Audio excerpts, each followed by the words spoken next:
Hi friends, আজকে আপনাদের সঙ্গে শেয়ার করব। দেখুন কি করছি, আপনারাই কমেন্ট করে জানাবেন এই রেসিপিটার নাম কি।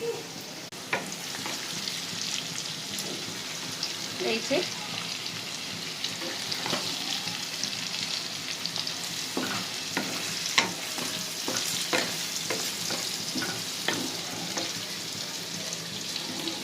এগুলো হলো ছানার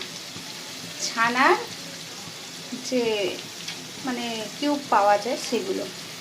আর রয়েছে এখানে ক্যাপসিকাম, পেঁয়াজ, একটু আদা বাটা, লঙ্কা, সব কিছু এর মধ্যে দিয়েছি। দিয়ে এবার এখানে আরেকটা লিকুইড বানিয়েছি। এর মধ্যে সব রকমের সস রয়েছে, কর্নফ্লাওয়ার রয়েছে, নুন, হলুদ, লঙ্কা গুঁড়ো সামান্য, সব কিছু দিয়ে